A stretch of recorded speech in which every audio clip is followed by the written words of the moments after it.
Mains के लिए ये काफ़ी इम्पोर्टेंट टॉपिक है। सबसे पहले तो हम लोग इस टॉपिक के बारे में एक एक पहलुओं को देखने वाले हैं। सबसे पहले हम लोग परिभाषा देखेंगे। एक्चुअली जनगणना और जनगणना से रिलेटेड जो भी सिद्धांत है, जनसांख्यिकीय सिद्धांत जो भी है, चाहे वो परिचय हो यानी कि परिभाषा हो, या इससे रिलेटेड माल्थस, अनुकूलतम या जनसांख्यिकीय संक्रमण का सिद्धांत हो, वो भी हम लोग देखेंगे। बेकर का प्रजनन वक्र देखेंगे किस प्रकार होता है। भारत की जनसंख्या नीति जो कि राष्ट्रीय जनसंख्या नीति 2000 है, उसको स्पेशल रूप से हम लोग देखने वाले हैं। जनसंख्या पिरामिड क्या होता है ये देखने वाले हैं। भारत में जनगणना देखने वाले हैं। सामाजिक, आर्थिक और जातिगत जनगणना 2011, जो कि बिहार में जातिगत जनगणना हुई है और उसके बाद राजस्थान आदि राज्यों में भी जातिगत जनगणना की बात की जा रही है। तो जातिवार जनगणना जो है वो सामाजिक, आर्थिक, ये वाली देखेंगे। इसके अतिरिक्त जितने भी परिभाषा है, चाहे वो अशोधित जन्म दर क्या है, शोधित जन्म दर क्या है, कैसे निकाला जाता है, उसके अलावा तमाम वो टॉपिक्स, चाहे वो जनसंख्या वृद्धि दर हो, लिंगानुपात हो, शिशु मृत्यु दर हो, बाल मृत्यु दर हो, आश्रिता या निर्भरता अनुपात हो, कार्यशील जनसंख्या एवं जनांकीय लाभांश हो, साक्षरता दर हो, कुपोषण की दर हो, मातृ मृत्यु दर हो, प्रजनन काल हो, संपूर्ण प्रजनन दर हो, जनसंख्या घनत्व हो, युगल संरक्षण दर हो, ये सारे चीज़ों को हम लोग बारी बारी से देखने वाले हैं। तो जो जो नए हैं वो प्लीज़ चैनल को सब्सक्राइब कर लें, और ये वीडियो आपको अच्छी लगे तो प्लीज़ लाइक करिएगा, ठीक है। पसंद ना आए तो डिसलाइक भी कर दीजिए, वो आपकी मर्जी। चलिए तो स्टार्ट करते हैं। सबसे पहले हम लोग देखते हैं परिभाषा। तो एक्चुअली जनसंख्या क्या होता है? जनसंख्या जब हम लोग कहते हैं तो जनसंख्या क्या होता है, तो किसी एक निश्चित भूभाग में, चाहे वो भूभाग हो सकता है गांव हो, या फिर शहर का जनसंख्या निकालना हो, जिला का निकालना हो, राज्य का निकालना हो, देश का निकालना हो, या महाद्वीप का निकालना हो, या फिर विश्व का जनसंख्या निकालना हो, तो हम लोग कहेंगे कि उस खास भौगोलिक क्षेत्र में, उस खास भूभाग में निवास करने वाले जितने भी लोग हैं, चाहे वो नागरिक हो या विदेशी हो, जो भी हो, उन्हें क्या माना जाएगा? उन्हें जनसंख्या के अंतर्गत माना जाएगा, ठीक है। लेकिन ये एक ऐसा परिकल्पना है, ये याद रखिएगा, जनसंख्या एक ऐसा परिकल्पना है जिसमें समाज के प्रत्येक पहलुओं का अध्ययन किया जाता है, ठीक है। अब एक चीज और याद रखिएगा, जब हम लोग भारत के बारे में बात करते हैं तो भारत विश्व का सबसे अधिक जनसंख्या वाला देश है, लेकिन ये कौन बताया है? तो आपको पता होगा कि 2021 का जनगणना नहीं हुआ है। 2021 में जनगणना नहीं हुआ है, तो फिर बताया कौन? तो यूनाइटेड नेशन बताया है कि हम लोग फर्स्ट पोजीशन पे आ चुके हैं पॉपुलेशन के मामले में, ठीक है। 11 जुलाई को याद रखेंगे, 11 जुलाई को हम लोग क्या मनाते हैं? जनगणना सॉरी जनसंख्या दिवस, ठीक है।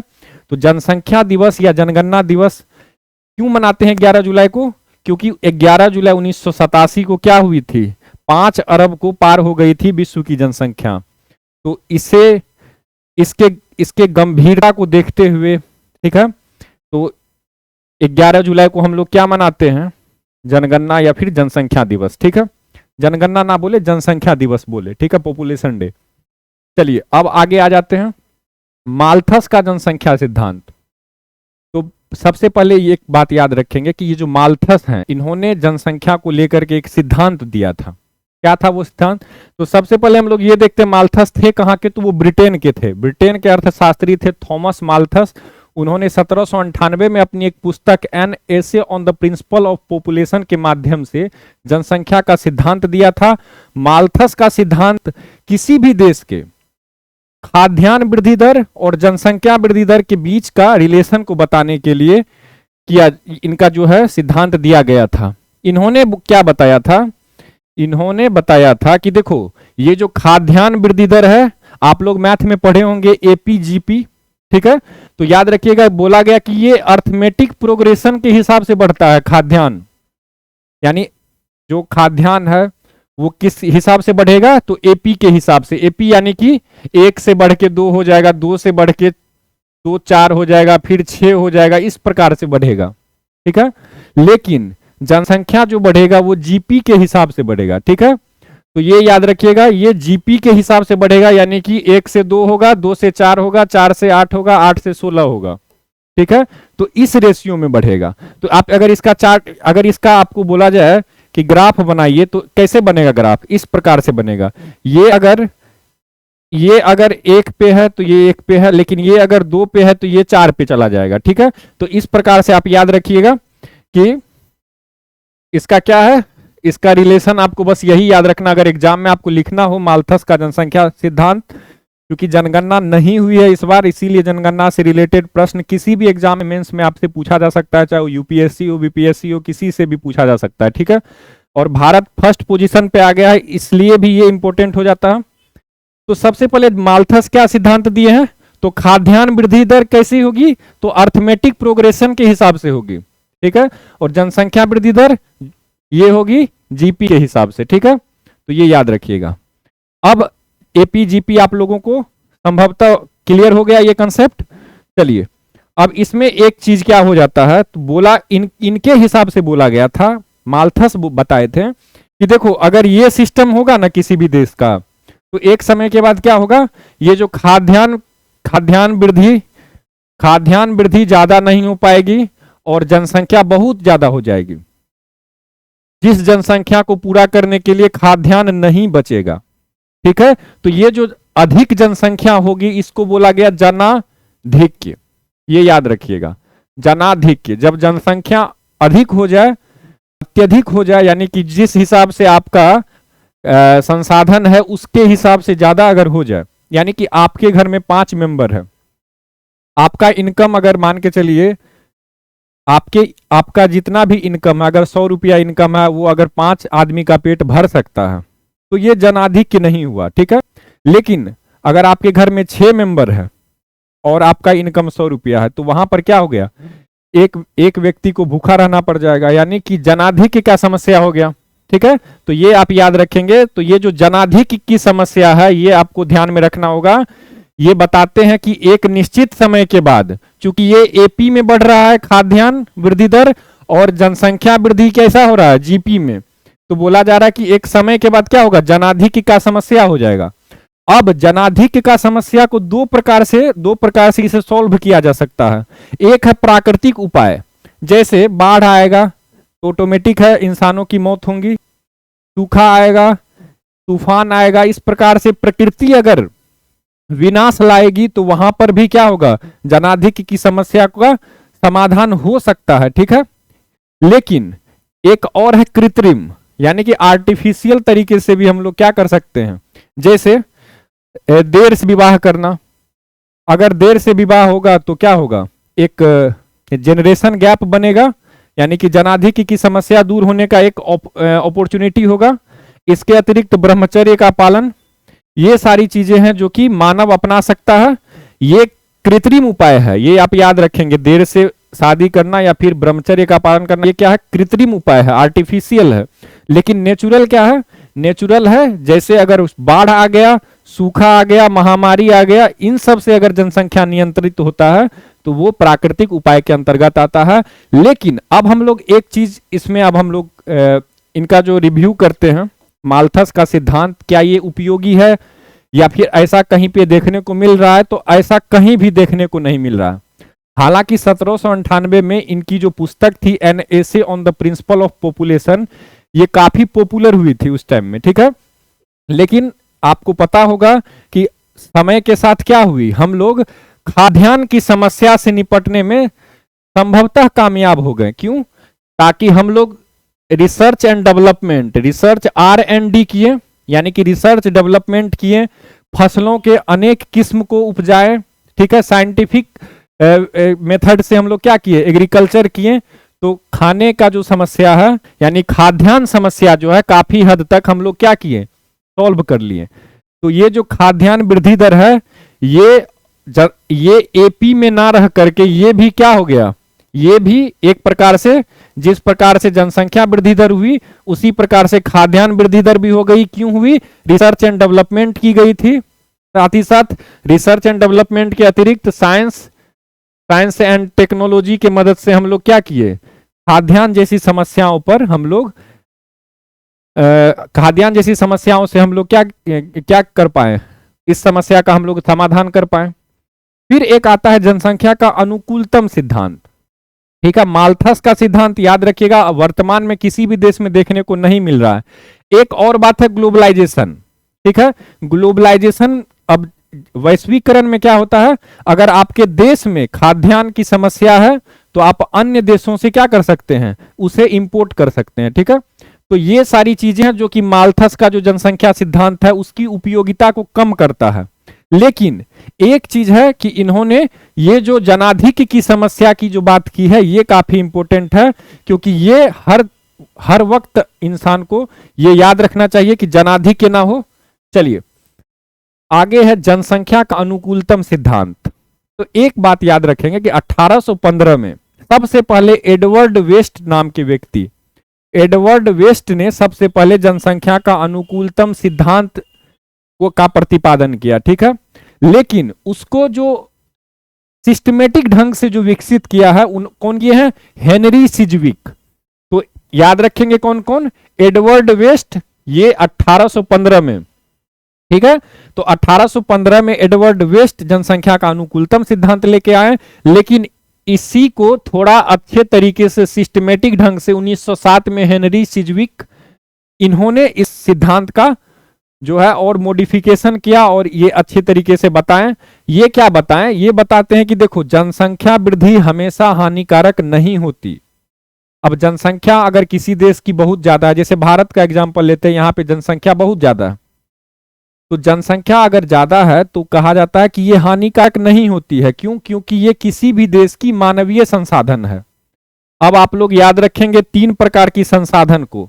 जहां बात होगी मानव संसाधन की तो इसमें मानव को एक प्रकार का संसाधन माना जाता है, रिसोर्स माना जाता है।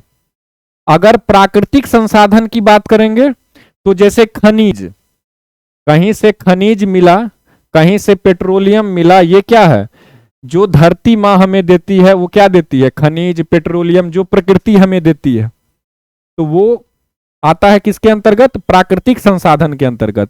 और भौतिक संसाधन के अंतर्गत क्या आता है, जैसे आपके देश में सड़क है, पुल है, ऐसी वस्तुएं जिसे हम देख सकते हैं, छू भी सकते हैं। ठीक है, तो वैसी वस्तुओं को भौतिक के अंतर्गत माना जाता है। तो भौतिक संसाधन, तो कहा गया है क्या कि देखो सबसे पहले इनका कंसेप्ट क्या था, इनका बस कंसेप्ट यही था कि जनसंख्या वृद्धि हमेशा हानिकारक नहीं होती है। क्यों नहीं होती है, क्योंकि कहा जाता है कि अगर किसी का परिवार सुखी संपन्न है, ठीक है, एग्जाम्पल के तौर पे ले लेते हैं कि किसी का इनकम अत्यधिक है, ठीक है, एक सीमा से ज्यादा है उसका इनकम, तो उसका फैमिली का जो है क्या हो सकता है, विस्तार हो सकता है। इसी प्रकार एक देश के अंतर्गत अगर किसी देश का प्राकृतिक और भौतिक संसाधन मानवीय संसाधन के अनुकूल हो, ठीक है, तो उसे ही अनुकूलतम जनसंख्या कहा जाता है। ठीक है, तो इसको कैसे हम लोग याद रखेंगे कि किसी भी देश के प्राकृतिक एवं भौतिक संसाधनों के अनुसार अगर मानवीय संसाधन हो, यानी कि उसका भी एक आदर्श स्तर होना चाहिए।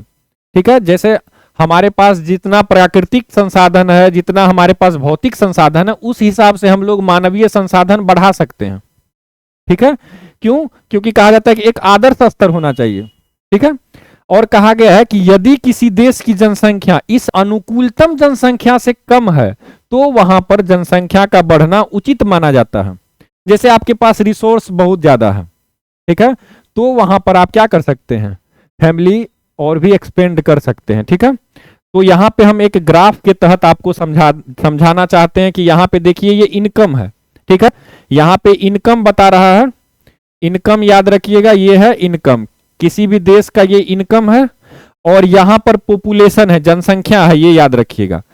तो इनकम जिस प्रकार से ज्यादा बढ़ेगा उसी प्रकार से पॉपुलेशन हम बढ़ा सकते हैं। जितना इनकम जिस हिसाब से बढ़ रहा है उसी हिसाब से पॉपुलेशन हम क्या कर रहे हैं, बढ़ा रहे हैं। ठीक है, तो ये इस प्रकार का चार्ट हमेशा बनेगा, ये आप याद रखिएगा। ठीक है, ये ग्राफ आपको याद रखना है। अब ये है कैसा, अब ये जो है ये है आपका किस प्रकार से, जिस प्रकार से इनकम बढ़ता जा रहा है उसी प्रकार से पॉपुलेशन भी हम लोग क्या कर सकते हैं, बढ़ा सकते हैं। अगर इनकम कम है तो पॉपुलेशन कम रखना है, अगर इनकम ज्यादा है तो पॉपुलेशन ज्यादा। और इनकम मतलब क्या हुआ, इनकम का मतलब सिर्फ ये नहीं है, इनकम का मतलब है कि प्राकृतिक संसाधन भी होना चाहिए, खनिज तेल ये वगैरह वगैरह, खाद्यान्न फसल ये वगैरह। इसके अलावा भौतिक संसाधन भी होना चाहिए, ठीक है। वहां पर क्या होना चाहिए, व्यवस्था होना चाहिए, सड़क होना चाहिए, पुल होना चाहिए, रहने के लिए आवास होना चाहिए, इस प्रकार की चीजें होनी चाहिए। तो ये आप लोग, उम्मीद है आप लोग समझ गए होंगे। चलिए अब आते हैं जननांकीय संक्रमण का सिद्धांत। देखिए जननांकीय संक्रमण का सिद्धांत W.M. थॉमसन नाम के व्यक्ति दिए थे 1929 में। आप लोगों को पता होगा उस समय में वैश्विक महामंदी की स्थिति थी, ठीक है। तो 1929 में याद रखिएगा क्या क्या कौन सा सिद्धांत है, तो जनांकीय संक्रमण का सिद्धांत कौन दिए थे, तो 1929 में W.M. थॉमसन दिए थे, ठीक है। लेकिन फिर इसे व्यवस्थित कौन करते हैं, तो फ्रैंक नोटेंस्टीन। फ्रैंक नोटेंस्टीन जो है, फ्रैंक नोटेंस्टीन, इन्होंने 1945 में, याद रखिएगा द्वितीय विश्व युद्ध समाप्त हुआ था 1945 में, उसी समय में ये एक सिद्धांत लेकर के आए जिसे जनांकीय का इन्हें जनांकीय का जनक भी कहा जाता है। इनका जो व्यवस्थित और वैज्ञानिक रूप से जो इन्होंने ये जनांकीय संक्रमण का सिद्धांत को पेश किया था, इसमें ये क्या बताते हैं, इसमें बताते हैं कि देखो सिस्टमेटिक ढंग से, चरणबद्ध तरीके से हर देश में क्या होता है, जनसंख्या में परिवर्तन होता है।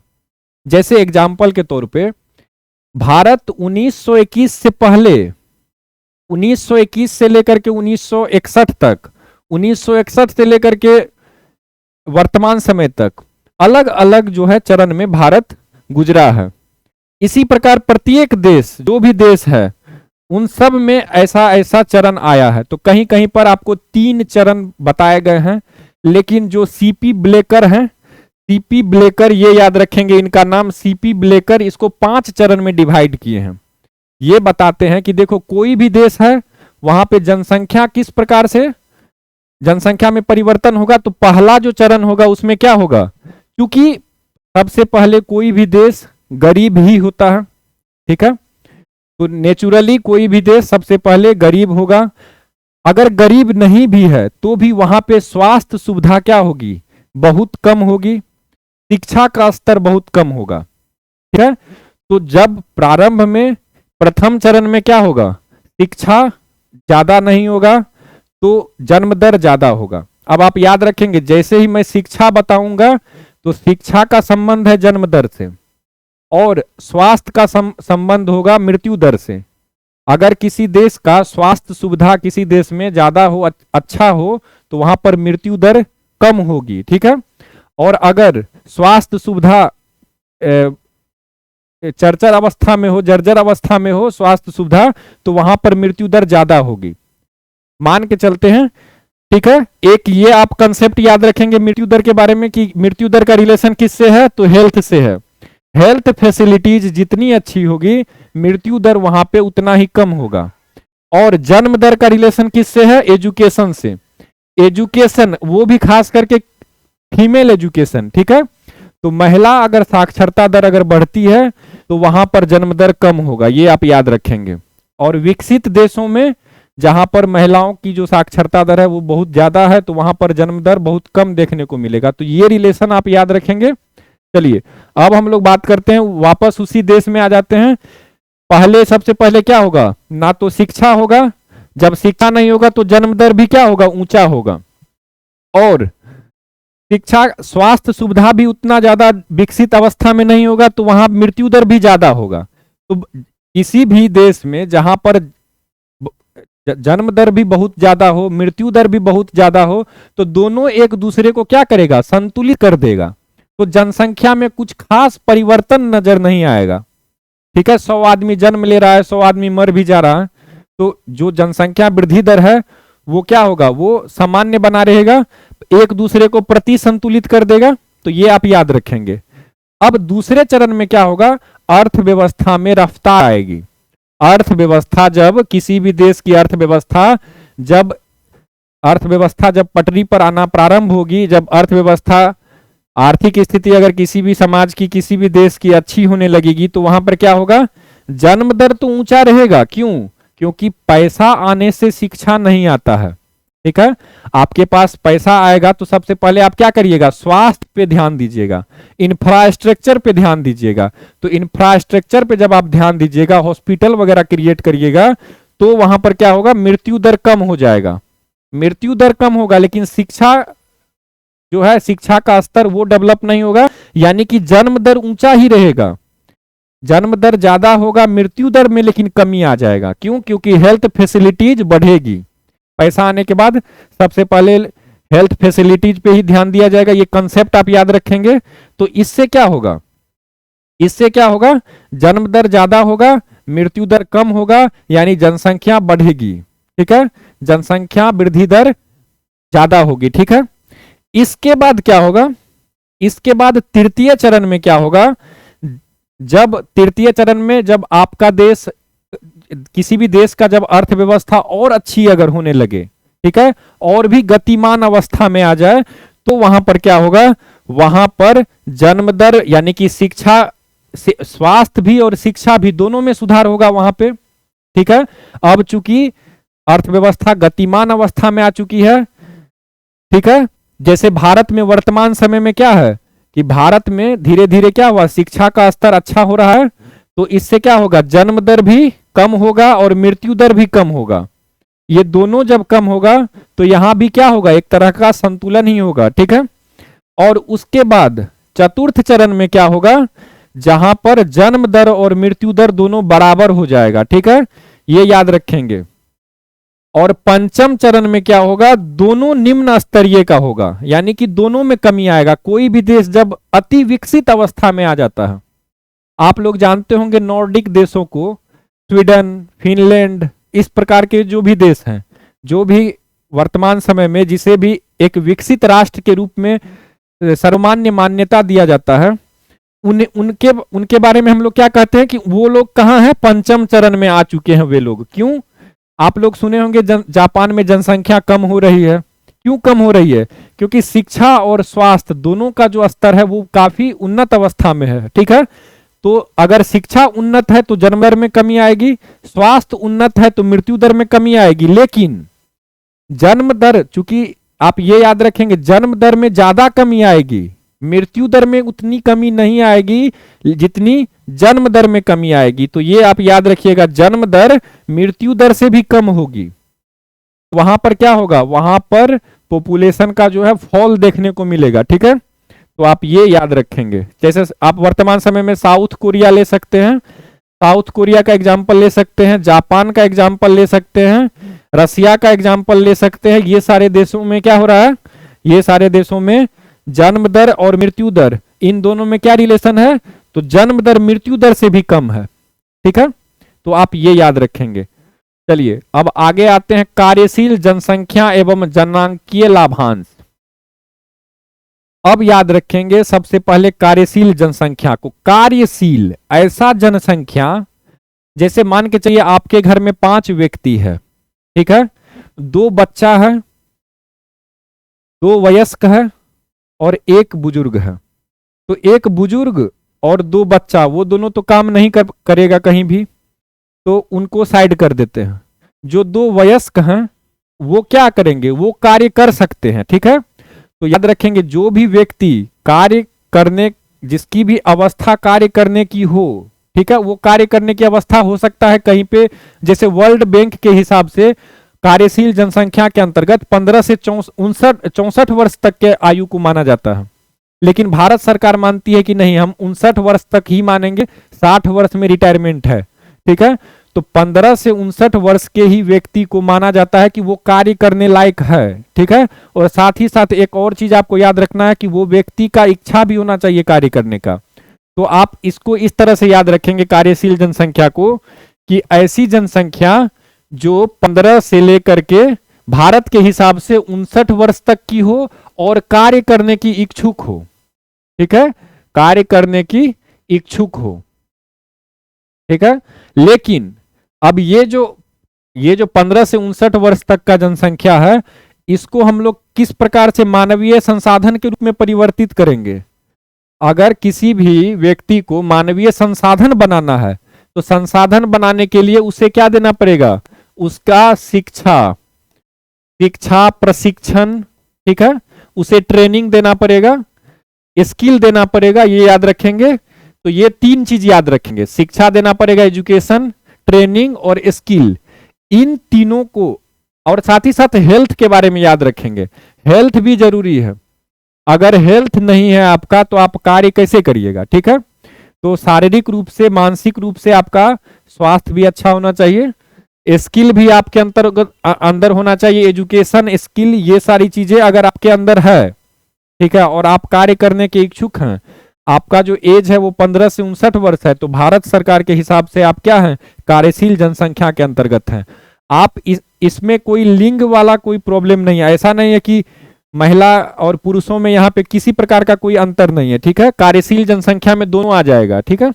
चलिए अब वापस आते हैं हम लोग कंसेप्ट पे, ठीक है।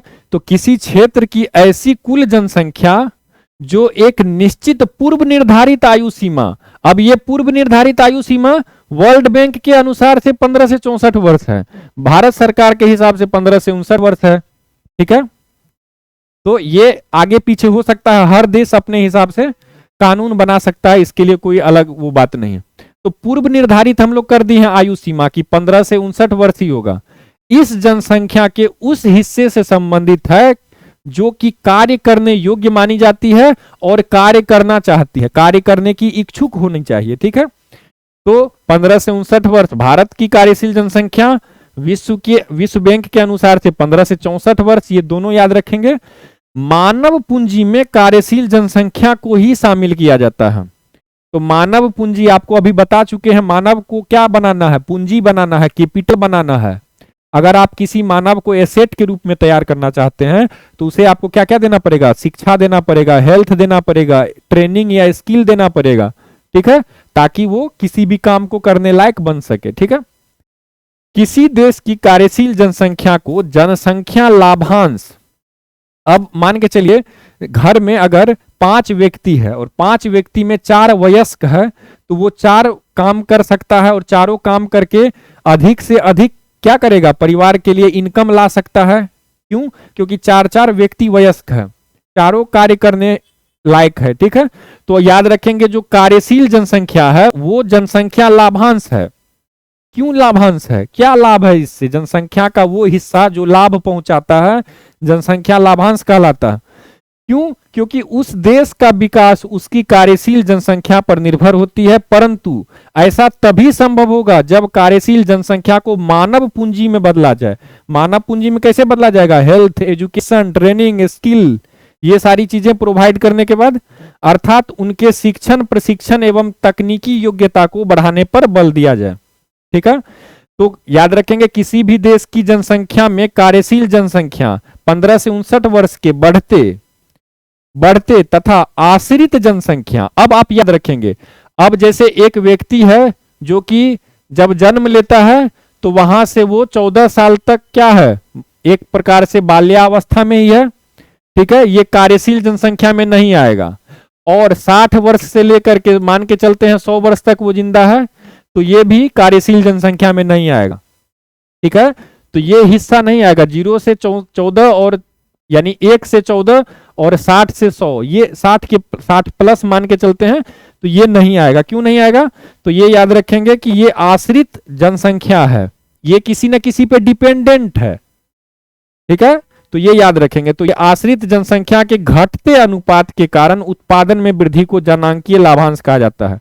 अगर कार्यशील जनसंख्या आपका बढ़ रहा हो, ठीक है, कार्यशील जनसंख्या आपका बढ़ रहा हो और जो आश्रित जनसंख्या है वो अगर आपका घट रहा हो, ठीक है, या इस प्रकार से समझ लेंगे कि कार्य करने वाला 4 व्यक्ति है और कार्य नहीं करने वाला मात्र 1 व्यक्ति है, तो ये वाला जो अनुपात है ये क्या है, इसके कारण क्या होगा, इसके कारण उत्पादन में वृद्धि होगा, जिसको क्या बोला जाएगा, जनांकीय लाभांश, ठीक है।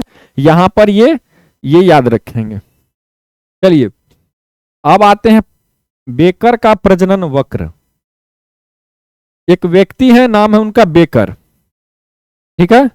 इनके हिसाब से, गेरी बेकर के हिसाब से क्या बताते हैं कि देखो, प्रजननता, प्रति व्यक्ति आय, इन दोनों के मध्य का जो संबंध है यही बेकर का प्रजनन वक्र है। ये कहते हैं कि प्रजननता तथा आर्थिक विकास, जिसे प्रति व्यक्ति आय के रूप में व्यक्त किया गया हो, के बीच संबंध को प्रदर्शित करने वाला एक प्रारूप है बेकर का प्रजनन वक्र। ठीक है, ये वाला जो वक्र है ये आप उल्टा यू के तरह देख रहे होंगे।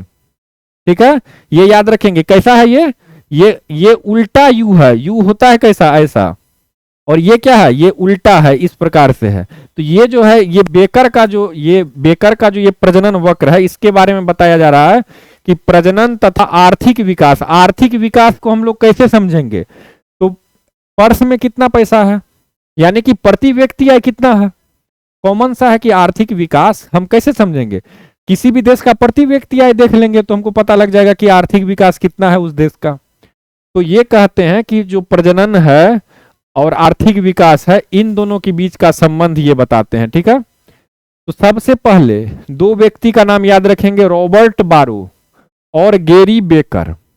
ये दो व्यक्ति हैं, इन दोनों के अनुसार से बताया गया है कि अगर कुछ सीमा तक ऐसा है, कुछ सीमा तक, यानी कि एक सीमा है, ये सीमा है, ये याद रखेंगे, एक सीमा तक ऐसा होगा, किसी भी देश में एक सीमा तक ऐसा होगा कि प्रति व्यक्ति आय में वृद्धि होगा तो प्रजननता में वृद्धि होगा।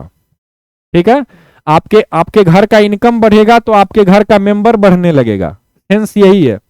फैमिली क्या होगा, एक्सपेंड होने लगेगा, जैसे जैसे इनकम ज्यादा आने लगेगा उसी प्रकार से, लेकिन ये एक लिमिट तक बताया गया है, इसीलिए वो वापस जाकर के ऊपर जाकर के क्या होता है, नीचे आ जाता है। ठीक है, तो एक सीमा तक जाएगा, किंतु एक निश्चित सीमा के उपरांत प्रति व्यक्ति आय की वृद्धि के साथ प्रजननता में कमी आएगी। एक निश्चित सीमा के बाद क्या होगा, प्रति व्यक्ति आय बढ़ेगी, फिर भी क्या होगा, प्रजननता इसमें कमी ही आएगी। ठीक है, वह भी घटती हुई दर में गिरेगी। तो ये आप याद रखेंगे, यानी कि एक बार ये क्या है, जैसे जैसे इनकम बढ़ रहा है फैमिली बढ़ रहा है।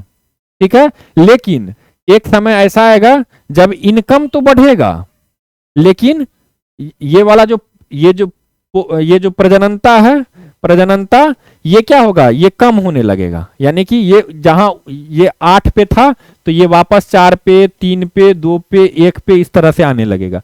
ये वाला तो बढ़ेगा। ठीक है, प्रति व्यक्ति आय, तो ये याद रखेंगे, यही है प्रति व्यक्ति आय। तो प्रति व्यक्ति आय क्या हो रहा है, यहाँ पे प्रति व्यक्ति आय बढ़ रहा है, प्रति व्यक्ति आय बढ़ रहा है, प्रति व्यक्ति आय बढ़ रहा है, प्रजननता भी बढ़ रहा है, लेकिन एक सीमा के बाद क्या हो रहा है, प्रति व्यक्ति आय तो बढ़ रहा है, प्रति व्यक्ति आय तो यहां तक आ चुका है, लेकिन प्रजननता फिर वापस नीचे आ गया है। ये आप देख रहे हैं, प्रजननता वापस नीचे आ गया है। ठीक है, तो ये आप याद रखेंगे, प्रारूप के अनुसार यह वक्र उल्टे यू, इन्वर्टेड यू की भांति होगा। ठीक है, अब आ जाते हैं भारत की जनसंख्या नीति, राष्ट्रीय जनसंख्या नीति 2000।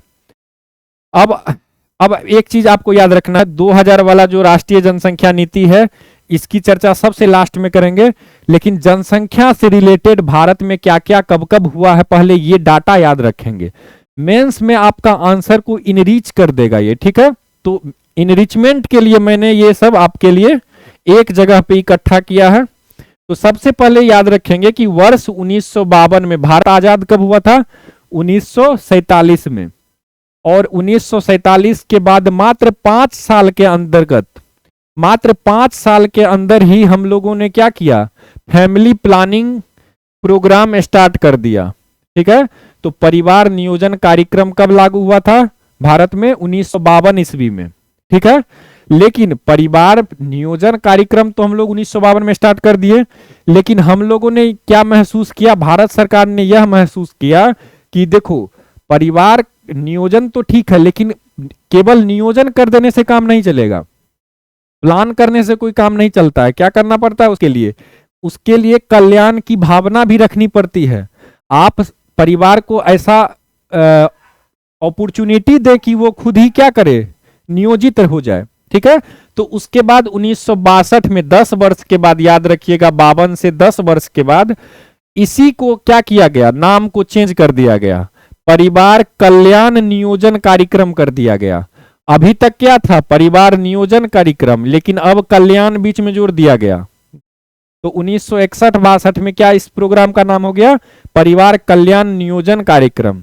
फिर 1966 में याद रखेंगे एक विभाग, नया विभाग बनाया गया, उस विभाग का नाम था परिवार नियोजन विभाग।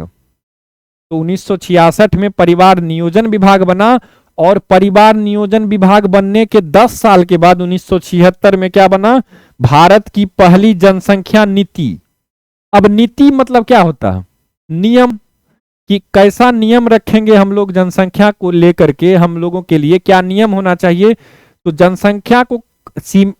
जनसंख्या पर अंकुश लगाने के लिए या जनसंख्या में वृद्धि लाने के लिए विवाह एक सबसे इंपॉर्टेंट इक्विपमेंट है।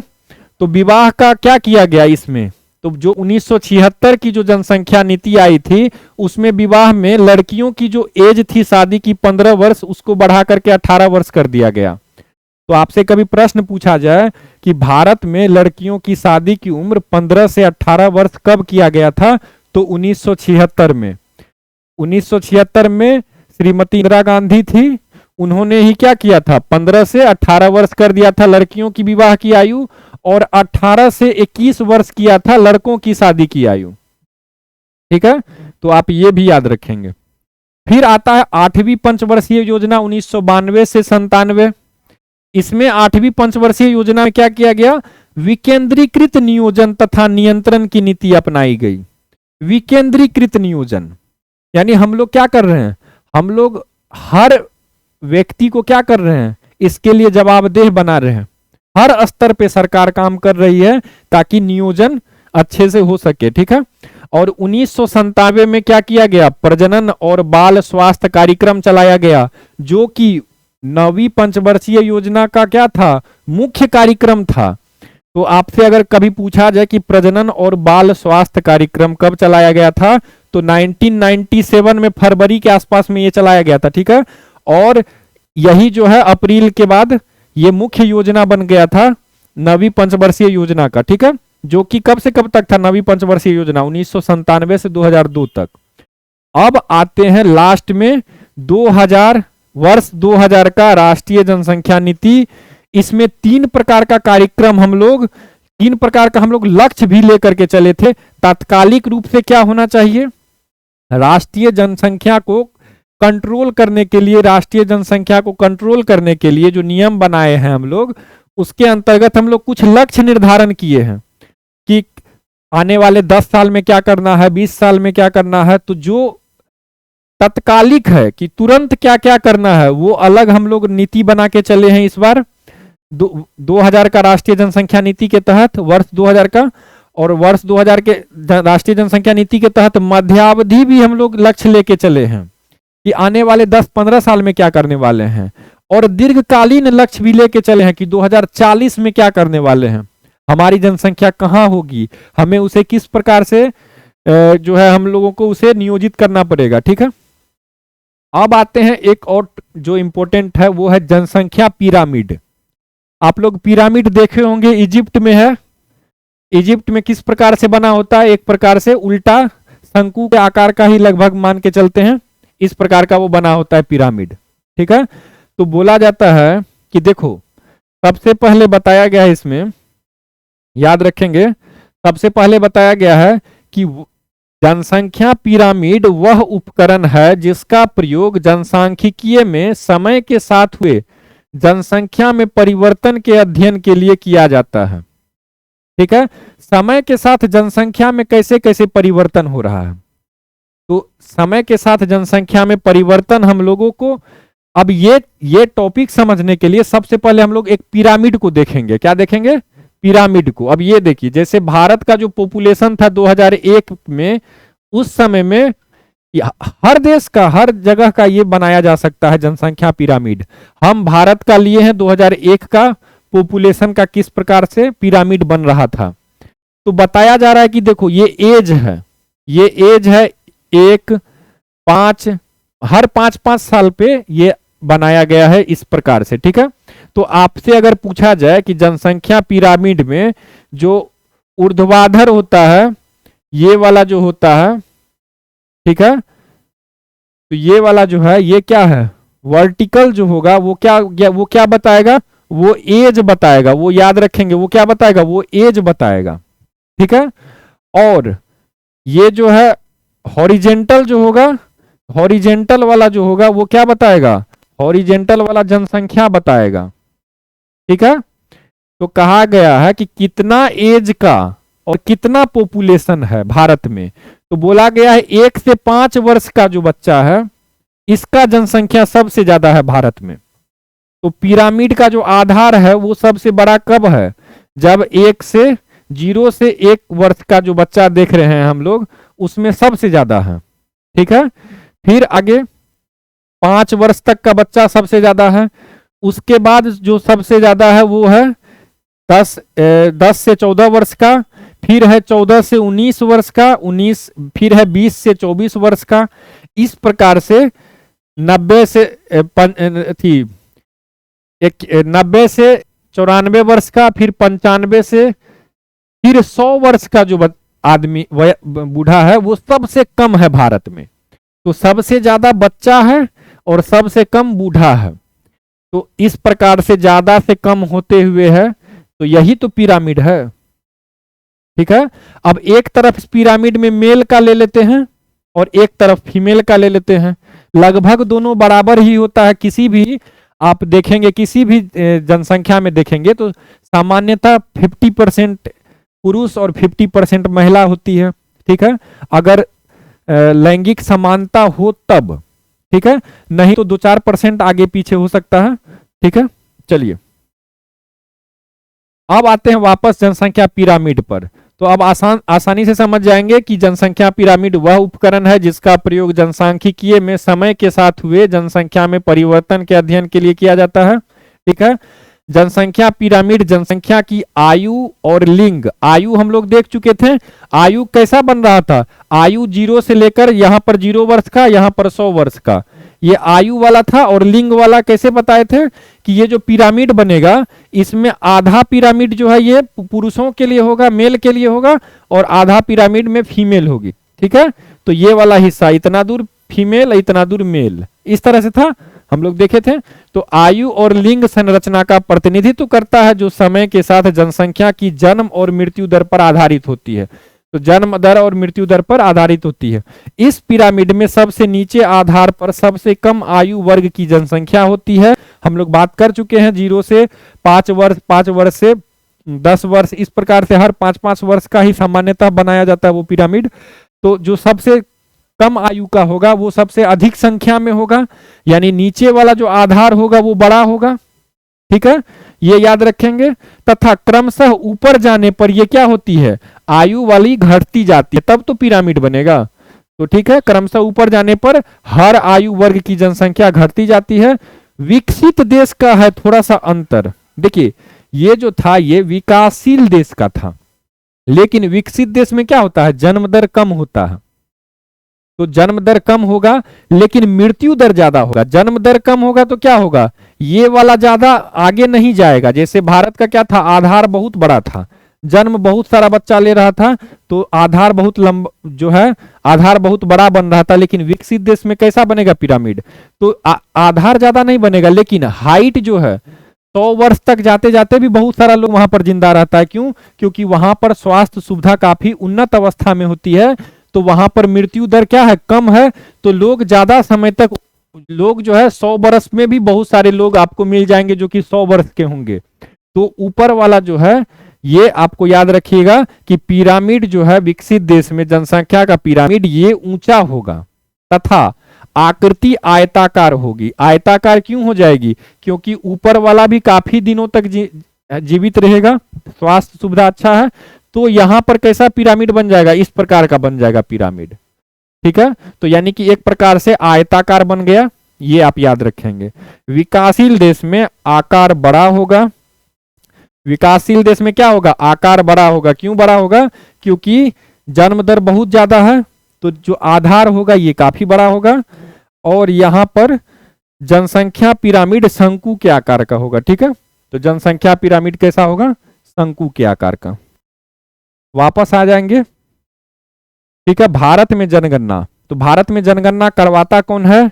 तो भारत में जनगणना याद रखिएगा, दो चीज याद रखिएगा। जातिगत जनगणना बोले तो वो कौन करवाएगा? तो जातिगत जनगणना जो है वो आगे हम लोग देखेंगे कौन करवाएगा, तो ग्रामीण विकास। ठीक है, तो ग्रामीण विकास जो है उनका काम है गांव में। ठीक है, और जो भारत में जो जनगणना होती है जो वो गृह मंत्रालय के अंतर्गत जो आती है, महारजिस्ट्रार और जनगणना आयुक्त का कार्यालय ये करती है। तो आपसे कभी भी पूछा जाए जनगणना कौन करती है, तो महारजिस्ट्रार और जनगणना महारजिस्ट्रार एवं जनगणना आयुक्त का कार्यालय करती है भारत में जनगणना। लेकिन जातिगत जनगणना कौन करती है? तो ये आप याद रखिएगा कि जातिगत जनगणना ग्रामीण विकास मंत्रालय और योजना आयोग, वर्तमान में कौन है? नीति आयोग। तो अगर भारत में अगर जातिगत जनगणना अगर पूछा जाए केंद्र में कौन करती है, भारत में कौन करेगी, तो ग्रामीण विकास मंत्रालय और योजना आयोग, वर्तमान में कौन है? नीति आयोग। तो योजना आयोग की जगह पे अब नीति आयोग करेगी। चूंकि 2011 में यह जनगणना की गई थी, उस समय में योजना आयोग था, तो योजना आयोग लिखा मिलेगा आपको। ठीक है, तो फिर से आ जाते हैं। जो जनगणना नॉर्मल हर 10 साल पे जो होती है, आप लोगों को पता होगा 1872 में सबसे पहले जनगणना हुई थी। फिर 1881 के बाद जो है वो मतलब क्या कहते हैं, नियमित तौर पे चालू हो गई थी जनगणना। हम लोग वो सारी फैक्ट को जो है उतना ज्यादा हम लोग बोझ नहीं लेके चलेंगे। जो आपको ऑलरेडी पता है उस पर चर्चा नहीं होगी, जो नहीं पता है या फिर जो कंफ्यूज कर सकता है आपको, उस पर हम लोग बात करेंगे। ठीक है, तो जो जनगणना जो करवाई जाती है वो कौन मंत्रालय करवाती है? गृह मंत्रालय। गृह मंत्रालय के अंतर्गत कौन सा है कार्यालय? तो महारजिस्ट्रार और जनगणना आयुक्त का कार्यालय। तो महारजिस्ट्रार एवं जनगणना आयुक्त का कार्यालय क्या किसके लिए जिम्मेवार होती है? जनगणना करने के लिए। ठीक है, अब वापस आते हैं एक चीज कि भारत में जो जनसंख्या वृद्धि हुई है, भारत में जो जनसंख्या वृद्धि दर है, देखिए जनसंख्या मतलब क्या है कि कितना व्यक्ति जन्म लिया और कितना व्यक्ति मर गया, यानी कि मृत्यु हुआ। तो अगर जन्म और मृत्यु दोनों को घटाएंगे तब तो पता चलेगा कि कितना व्यक्ति बचा। यानी कि जनसंख्या वृद्धि दर अगर बोला जाए, जनसंख्या वृद्धि दर, तो उसमें हम लोग क्या देखेंगे कि जन्म दर माइनस मृत्यु दर, तब जाकर के जो बचेगा उसमें कितना वृद्धि हो रहा है, वही है जनसंख्या वृद्धि दर।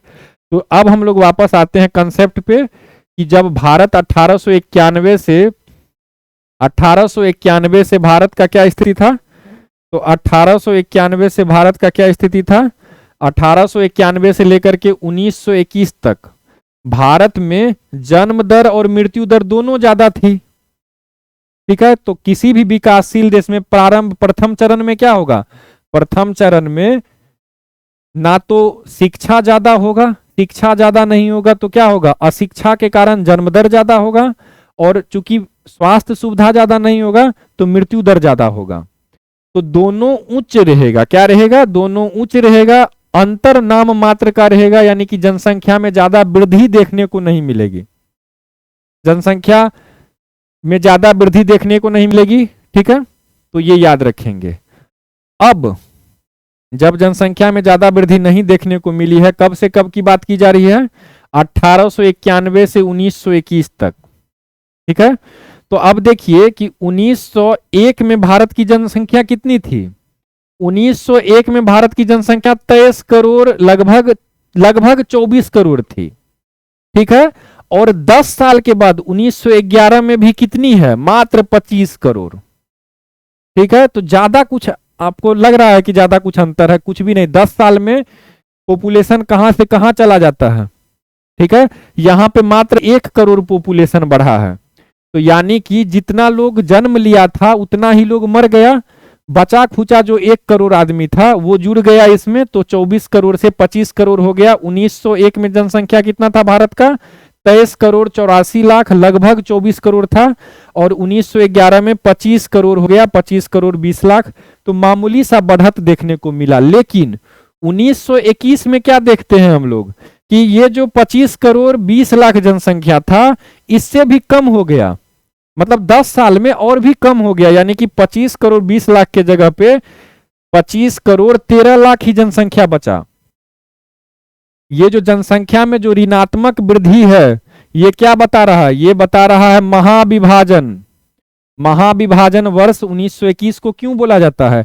क्योंकि 1921 का जनगणना में क्या पता चला था कि भारत का जनसंख्या घट ही गया है। 1911 में जहां पर 25 करोड़ 20 लाख है, वहां पर 7 लाख जनसंख्या घट करके 1921 में 25 करोड़ 13 लाख मात्र बचा। ठीक है, तो ये याद रखेंगे। लेकिन उसके बाद 1921 के बाद 1951 तक क्या हम लोग देखते हैं भारत में? तो जनसंख्या में अल्प वृद्धि हुई, सतत वृद्धि हुई। यानी कि एक नॉर्मल अपना जो है वो चलता रहा ग्राफ। ठीक है, नॉर्मल कैसे चलता रहा? तो 1921 से 1931 में लगभग 2 करोड़ का वृद्धि हुआ।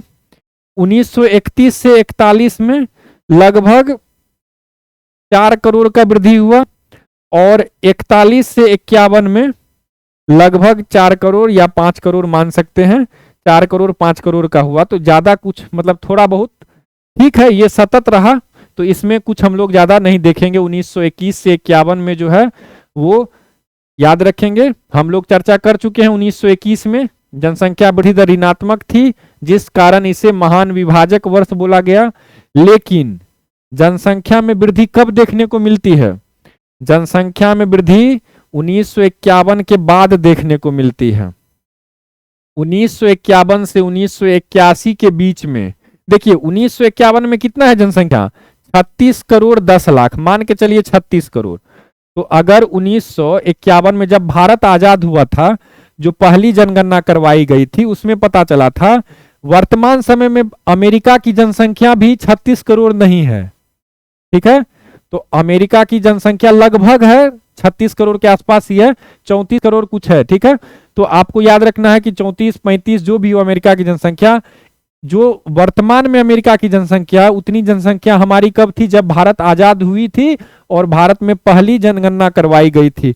तो 1951 में 36 करोड़ जनसंख्या थी हमारे देश की। ठीक है, मात्र 10 साल में बढ़ करके 43 करोड़ हो गई। 1961 में 43 करोड़, 1971 में 54 करोड़, और 1981 में 68 करोड़ हो गई। तो 1951 में जहां 36 करोड़ थी, वहीं 1981 में 68 करोड़ पे आ गई।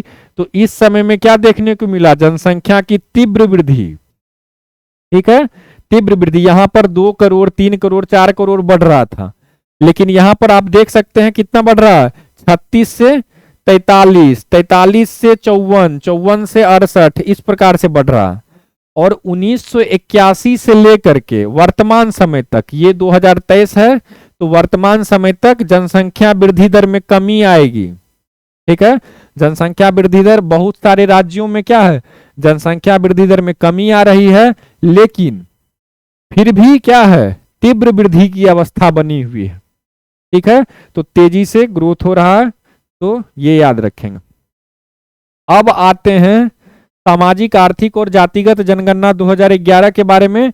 ये याद रखेंगे कि सबसे पहली बार जब अंग्रेजों के लिए, अंग्रेज जब भारत में शासन कर रहे थे, तो उन्हें ये अनुमान लगाना था कि भारत में कितने प्रकार के, भारत में जातियां एग्जिस्ट करती है, कौन सा जाति किस जो है स्थिति में है, सामाजिक आर्थिक स्थिति कौन से जाति की किस प्रकार की है। तो ये उन्होंने सबसे पहले 1931 में किया।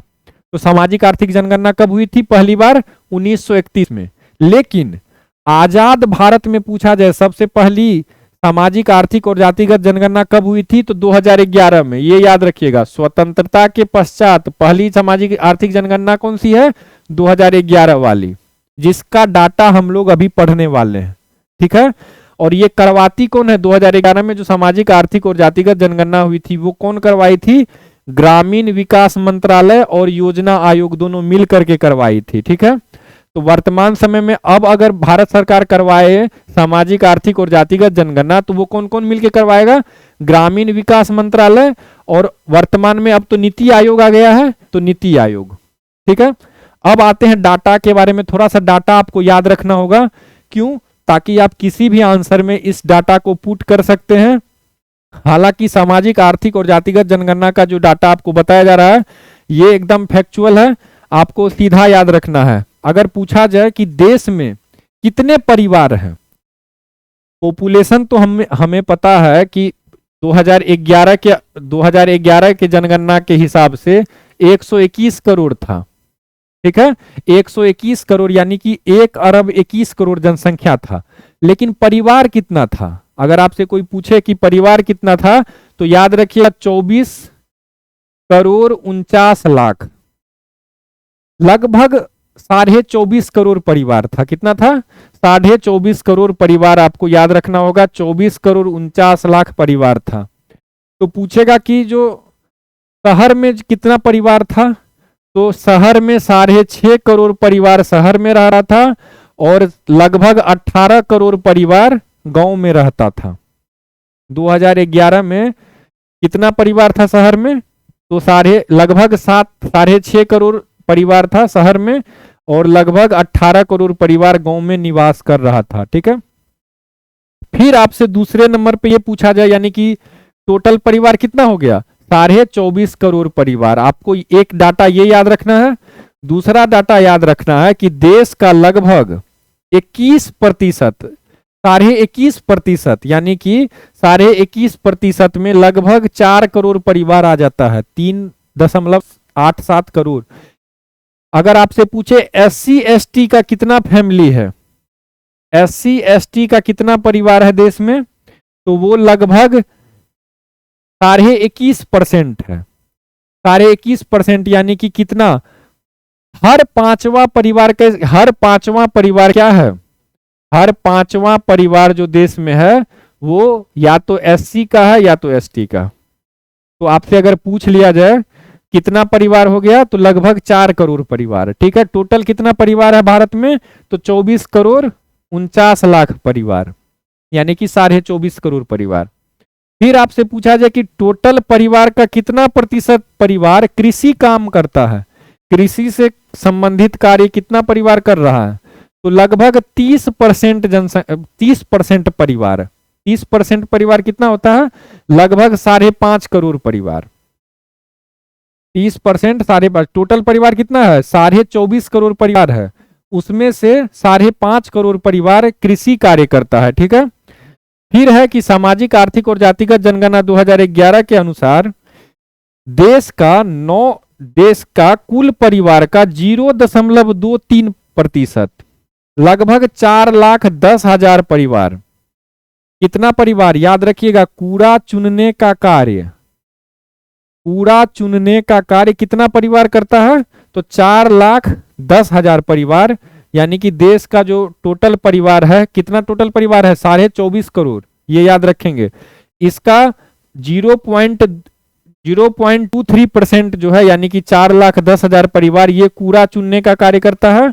और देश का 9 करोड़ 20 लाख परिवार, देश का लगभग आधा, 9 करोड़ कितना हो गया? 9 करोड़ 20 लाख, लगभग 51.18% जो है, ये आप याद रखेंगे।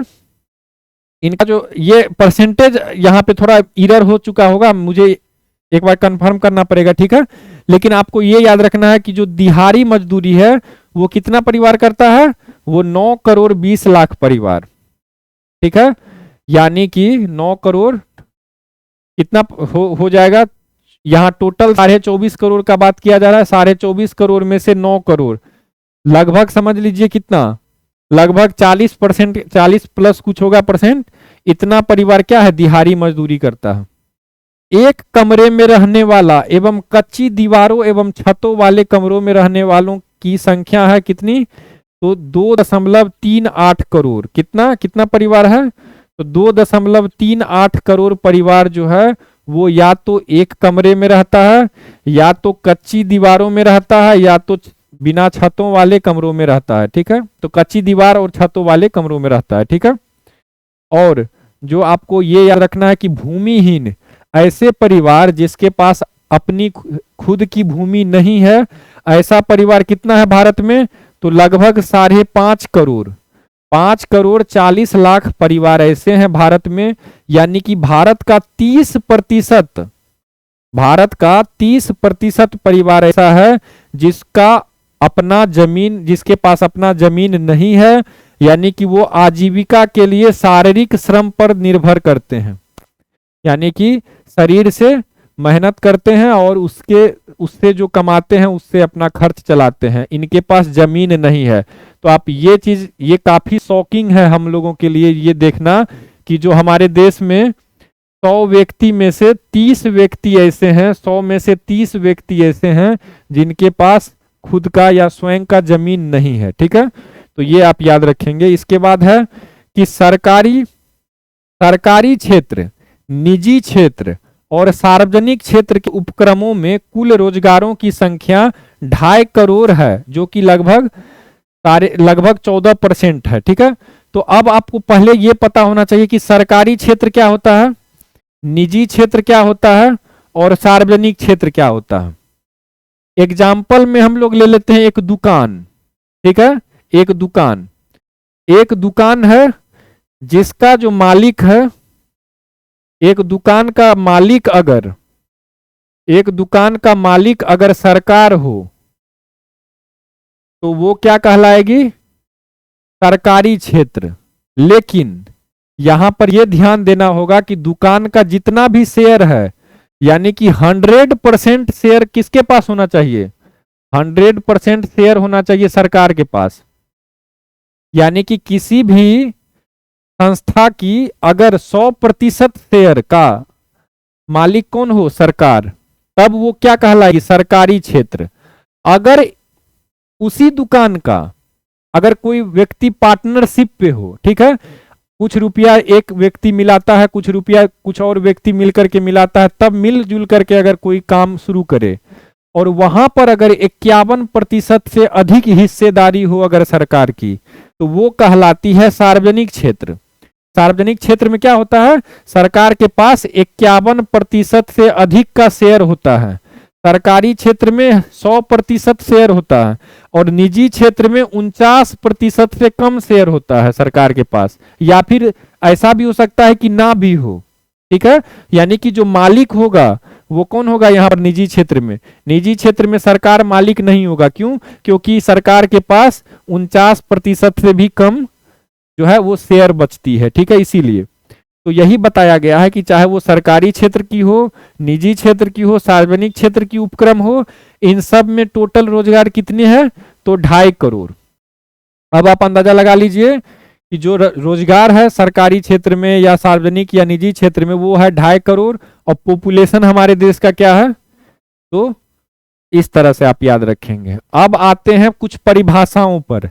परिभाषा में सबसे पहले है अशोधित जन्म दर। अशोधित जन्म दर क्या होता है? तो इसका फॉर्मूला आप याद रखेंगे। अशोधित, ये मतलब क्या है? रिफाइन किया हुआ नहीं है, ये शोधित नहीं है, ये अशोधित है। अशोधित में हम लोग क्या करते हैं? किसी भी क्षेत्र का 1000 जनसंख्या पे देखते हैं कि कितना जीवित बच्चे का जन्म हो रहा है।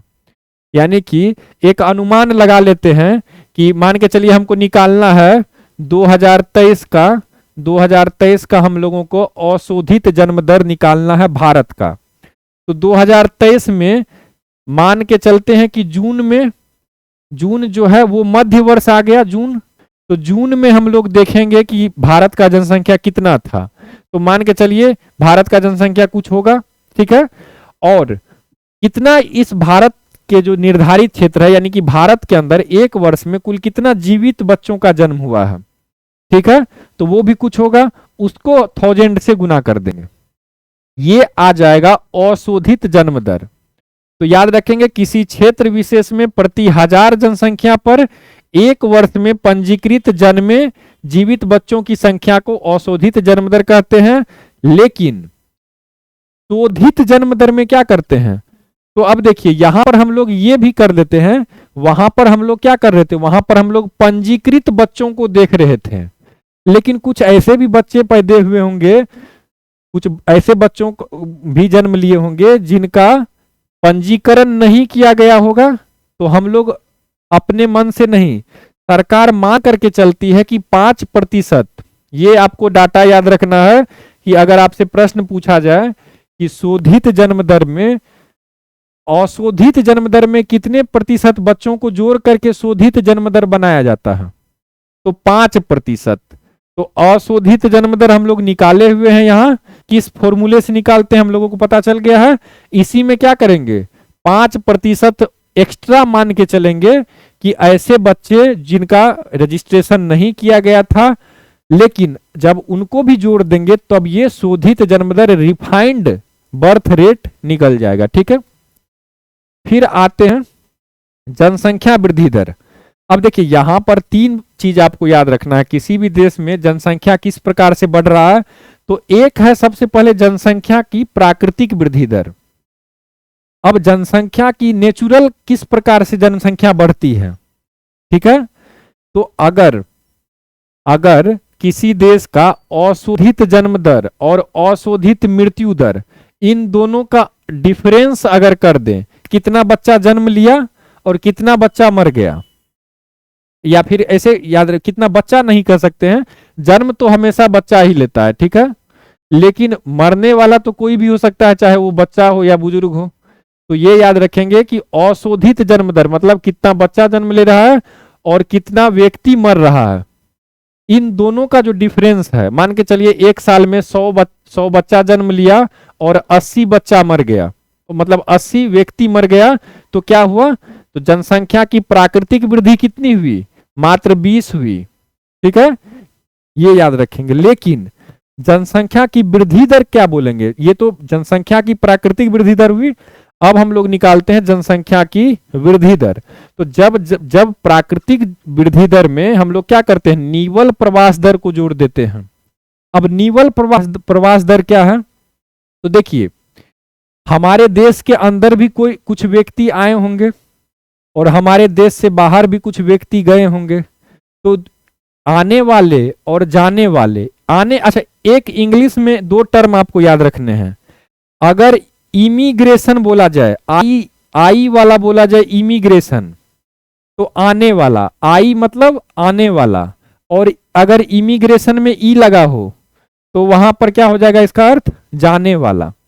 तो इमिग्रेशन और इमिग्रेशन दोनों बोलने में तो सेम है, लेकिन अगर स्पेलिंग में आई हो तो विदेशी जो भारत आते हैं, ठीक है, तो भारत आने वाले को क्या बोला जाएगा, इमिग्रेशन, और जाने वाले को ई फॉर ईट। ठीक है, तो ये याद रखेंगे। तो निवल प्रवास दर क्या किया जाता है, आने वाला और जाने वाले को घटा दिया जाता है। जितना व्यक्ति, मान के चलिए 100 व्यक्ति आया, 100 व्यक्ति आया और 80 व्यक्ति भारत से बाहर गया, तो दोनों का डिफरेंस क्या हो जाएगा, 20 हो जाएगा। और अनुमानित एक अनुमान मान लेंगे कि साल में अगर जून महीना में कितना एक जनसंख्या होगा, तो अनुमानित मान लेंगे, अनुमानित मध्य वर्ष में जनसंख्या मान लेंगे, उसको 100,000 से गुना कर देंगे। ठीक है, तो हम लोगों को निवल प्रवास दर भी पता चल जाएगा। तो ये जब निवल प्रवास दर जब हम लोगों को पता लग जाएगा, इसको किसमें जोड़ेंगे, जनसंख्या की प्राकृतिक वृद्धि दर में अगर जोड़ देंगे इसको, ठीक है, तो जनसंख्या की वृद्धि दर पता चल जाएगी। ठीक है, तो यानी कहने का सेंस है कि कुछ व्यक्ति जन्म लिया, कुछ व्यक्ति मर गया, वो भी ठीक है, और साथ ही साथ कुछ व्यक्ति बाहर से भी आया और यहां से भी गया, तो इसमें भी कुछ ना कुछ व्यक्ति रह गया। यहां पर भी 20 व्यक्ति रह गया और यहां पर भी 20 व्यक्ति रह गया। अब इन दोनों को जब हम लोग जोड़ेंगे तब बनेगा जनसंख्या की वृद्धि दर। ठीक है, और एक चीज और याद रखेंगे, यानी कि इसका अर्थ क्या हुआ, अगर सीधा अगर आपसे पूछा जाए कि जनसंख्या की वृद्धि दर क्या किसे बोला जाएगा, तो किसी क्षेत्र विशेष में जनसंख्या में हुई औसत वार्षिक प्रतिशत परिवर्तन, औसत वार्षिक प्रतिशत परिवर्तन को क्या बोला जाएगा। अब इसमें क्या क्या आएगा, इसमें याद रखिएगा कितना व्यक्ति जन्म लिया, कितना व्यक्ति का मृत्यु हुआ, इन दोनों में और साथ ही साथ कितना व्यक्ति आया और कितना व्यक्ति गया। ठीक है, इन दोनों का डिफरेंस, इन दोनों का डिफरेंस को क्या करेंगे, ऐड कर देंगे, और तब जो आएगा वो क्या बनेगा, वो बनेगा जनसंख्या वृद्धि दर। ठीक है, चलिए अब है लिंगानुपात। तो 1000 पुरुष पे कितनी महिलाएं हैं, कितनी महिला, वो है लिंगानुपात। और अगर शिशु लिंगानुपात पूछा जाए तो वहां याद रखना है, क्या याद रखना है, शिशु लिंगानुपात। तो 6 वर्ष तक के बच्चों को यहां पर काउंट किया जाता है। एग्जाम्पल के रूप में अगर हम मान के चलते हैं कि 1000 पुरुष 1000 मेल है, तो ये मेल भी कितना होना चाहिए, ये मेल भी जो होना चाहिए ये भी 6 वर्ष तक का होना चाहिए। और इस पे कितनी महिलाएं हैं, किसी भी क्षेत्र में अगर 1000 पुरुष बच्चे हैं, मतलब शिशु है जो कि 0 से 6 वर्ष तक का है, उसके अनुपात में 0 से 6 वर्ष तक का कितनी महिलाएं यानी कि बच्चियों का जन्म हो रहा है, तो वो हो जाएगा शिशु लिंगानुपात। ये लिंगानुपात का हम लोग वर्गीकरण बहुत प्रकार से कर सकते हैं, जैसे आयु वर्ग, धार्मिक वर्ग, शैक्षणिक समूह, इन सब आधार पर अलग अलग अध्ययन करने के लिए ये लिंगानुपात हम लोग तैयार करते हैं। आगे है शिशु मृत्यु दर। शिशु मृत्यु दर मतलब, अब देखिए शिशु याद रखिएगा, हमेशा एक चीज याद रखिएगा, 1 साल के अंदर जितने बच्चों की मौत होती है, जन्म से लेकर के 1 साल तक मात्र वो जिंदा है। ठीक है, तो इस प्रकार से याद रखिएगा, शिशु 1 वर्ष, शिशु में क्या याद रखना है, 1 वर्ष। ठीक है, तो कहा जा रहा है कि किसी क्षेत्र विशेष में 1 वर्ष में प्रति 1000 जीवित जन्मे शिशुओं की संख्या के अनुपात में 1 वर्ष या उससे कम उम्र वाले मृत शिशुओं की संख्या को शिशु मृत्यु दर कहते हैं। ठीक है, तो 1 वर्ष में जीवित जन्मों की संख्या, ठीक है, और 1 वर्ष में शिशुओं की मौतों की संख्या। ठीक है, तो इसको 1000 से गुना कर देंगे। ठीक है, ये याद रखेंगे। आगे बाल मृत्यु दर। बाल मृत्यु दर में हम लोग क्या करते हैं, वही चीज है, जितना मौत होगा बच्चों का उसको, जितना जन्म लेगा बच्चा उसको भी 1000 से मल्टीप्लाई कर देना है। लेकिन यहां पे याद रखना है कि यहां पर एक क्राइटेरिया है कि 0 से 5 वर्ष की आयु के बच्चों की मौत और 1 वर्ष में जितने भी जीवित जन्म हुए हैं उनकी संख्या, इनको 1000 से गुना करना है। थोड़ा सा देखिए, ये सब टॉपिक एक बार में समझ में आ जाए तब तो आप समझ जाइएगा कि आपका आईक्यू बहुत अच्छा है। ये सब बार बार जब तक आप रिवाइज नहीं करिएगा, आपको याद नहीं रहेगा, तो आप एग्जाम में मिस्टेक करने से बचने के लिए आपको क्या करना पड़ेगा, आप इसे बार बार देखें, याद कर लें। ठीक है, और एटलीस्ट एक बार आप खुद से तैयार करने का प्रयास करें। फिर है साक्षरता दर। देखिए साक्षर किसको बोला जाएगा, 100 अक्षर, मतलब अक्षर के साथ। अब 100 अक्षर यानी अक्षर के साथ मतलब क्या हुआ कि अगर मैं कुछ कहना चाहता हूं आपसे और अगर उस चीज को मैं कहने में अक्षर का यूज कर रहा हूं, यानी कि लिख भी पा रहा हूं, बोल तो पा ही रहा हूं, बोलना तो ठीक है, यानी कि पढ़ना तो ठीक है, लिख भी रहा हूं, दोनों चीज होना चाहिए, चाहे वो कोई भी भाषा हो। अगर आपकी उम्र 7 वर्ष से अधिक है, 7 वर्ष से अधिक है, तभी आपको साक्षर माना जाएगा। ये याद रखिएगा कि 7 वर्ष तथा उससे ऊपर की आयु के ऐसे सभी व्यक्ति जो किसी भी भाषा में पढ़ने लिखने में सक्षम हो, वे साक्षर कहलाते हैं। पढ़ने और लिखने दोनों याद रखना है। ठीक है, अगर आप अपना नाम लिख करके उसे पढ़ भी लेते हैं तो उसे क्या माना जाएगा, साक्षर है। ठीक है, शिक्षित होना अलग चीज है और साक्षर होना अलग चीज है। अब देखते हैं, वे व्यक्ति जो पढ़ तो सकते हैं परंतु लिख नहीं सकते हैं, उन्हें साक्षर नहीं कहा जा सकता। अब एक चीज और याद रखिएगा कि पहले क्या था, 1981 से पहले ये 7 वर्ष के जगह पे 5 वर्ष ही किया जा रहा था कि 5 वर्ष से अधिक, 5 वर्ष से अधिक। लेकिन बाद में इसे चेंज किया गया 1981 में। 1981 में श्रीमती इंदिरा गांधी का टाइम पीरियड है। 1981 में क्या किया गया, 5 वर्ष या उससे ऊपर के आयु वर्ग को साक्षर की जगह पे क्या किया गया, 7 वर्ष कर दिया गया। ठीक है, अब अशोधित साक्षरता दर भी निकाल सकते हैं और प्रभावी साक्षरता दर भी निकाल सकते हैं।